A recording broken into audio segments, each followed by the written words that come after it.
దాంతో outflow water పోయింది, inflow control చేశాం.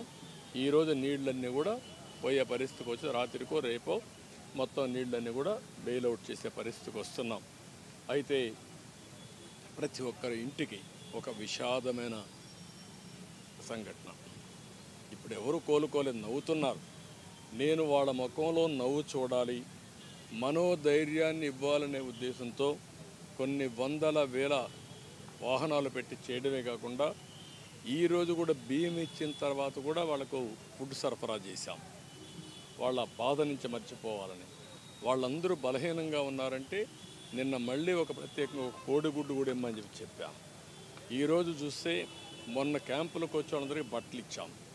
ఈరోజు చూస్తే ఇండల్లో ఉండే వాళ్ళకు కూడా కట్టు బట్టలతో బయట వచ్చాం. మాకు బట్టలు లేవంటే ఇప్పుడే కలెక్టర్కి చెప్పి ఒక జత అందరికీ ఒక పేరైనా సరే బట్టలు ఇద్దాం, రేపు మనం ఏదైనా ఆర్థిక సహాయం చేసే మునుపు బట్టలు మార్చుకుని వెసులుబాటు ఇద్దామనే ఉద్దేశంతో అది కూడా ఈరోజు చెప్పాను. ఈరోజు ఇవన్నీ చేసి వాళ్లకు చాలా వరకు ప్రతి ఒక్క ఇంట్లో మీరు చూస్తే అన్నీ కూడా మునిగిపోయినాయి. బట్టలు పోయినాయి, ఇంట్లోకి నీళ్ళు వచ్చేసాయి, ఇంట్లో ఉండే మంచాలు పోయినాయి, ఇంట్లో ఉండే వస్తువులు ఎలక్ట్రానిక్ గూడ్స్ అన్నీ పోయినాయి, తడిచిపోయినాయి. ఒక కుక్కర్ కావచ్చు, లేకపోతే ఒక ఫ్రిడ్జ్ కావచ్చు, ఒక టీవీ కావచ్చు, లేకపోతే ఒక ఏదైతే స్టవ్ కావచ్చు, ఒకటి కాదు అన్నీ కూడా పోయినాయి. ఇవన్నీ రిపేర్ చేయాలంటే ఏం చేయాలి? అందుకని అర్బన్ కంపెనీ తెప్పించాం. వీళ్ళకి కావాల్సిన టెక్నీషియన్ని ఇంట్లో కూర్చొని ఎవరైనా సరే ఫోన్ చేసి బుక్ చేసుకుంటే వాళ్ళ ఇంటికే ఒక ఎలక్ట్రీషియన్ కావాలన్నా, ఒక ప్లంబర్ కావాలన్నా, ఒక కార్పెంటర్ కావాలన్నా, ఒక వస్తువులు తయారు చేసేటప్పుడు ఎలక్ట్రానిక్ గూడ్స్లో పర్టికులర్ కంపెనీ ఉంటుంది. ఆ కంపెనీ వాళ్ళు వచ్చే చేయాలి. దానికి స్పేర్ పార్ట్స్ కావాలి, వాళ్ళే సరఫరా చేయాలి. అవి ఒక పక్కన చేయడం. ఏదైనా గ్యాస్ స్టవ్ ఉంటుంది, ఆ గ్యాస్ స్టవ్లు ఏమైనా పోతే ఆ కంపెనీ వచ్చేయాలి, వాళ్ళని కూడా పిలిపిస్తున్నాం. ఈ విధంగా ఇవన్నీ కూడా సమన్వయం చేసుకొని ఎక్కడికక్కడ ముందుకు పోతున్నాం.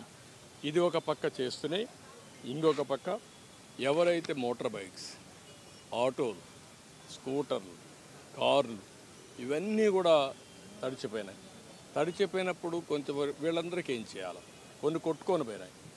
ఎవరైతే ఇన్సూరెన్స్ ఉందో వాళ్ళందరికీ చెప్పి ఇన్సూరెన్స్ ఇప్పిస్తున్నాం. ఎవరైతే ఇన్సూరెన్స్ కూడా లేని వాళ్ళకి ఏం చేయాలి అది కూడా ఆలోచిస్తున్నాం. మొట్టమొదటిసారిగా ప్రతి ఒక్క వాహనాన్ని రోడ్డు మీద తేవడం కోసం మెకానిక్లు పంపించడానికి ఒక 5-6 ప్లేసుల్లో ఏర్పాటు చేసి అక్కడ ఇవన్నీ కూడా రిపేర్లు చేయడానికి పెద్ద ఎత్తున పోతున్నాం. ఇంకా ప్రజా చైతన్యం తక్కువ ఉంది. అర్బన్ కంపెనీ ఎట్లా ఉపయోగించుకోవాలో చాలామందికి తెలియనప్పుడు వాళ్ళకి ఎట్లా చేయాలి? ఇప్పుడే ఒక టెలికాన్ఫరెన్స్ పెట్టమన్నాను. సచివాలయంలో ఉండే సచివాలయం సిబ్బంది, అక్కడుండే వాలంటీర్లు, అదే మరి పార్ట్ టైం పనిచేసే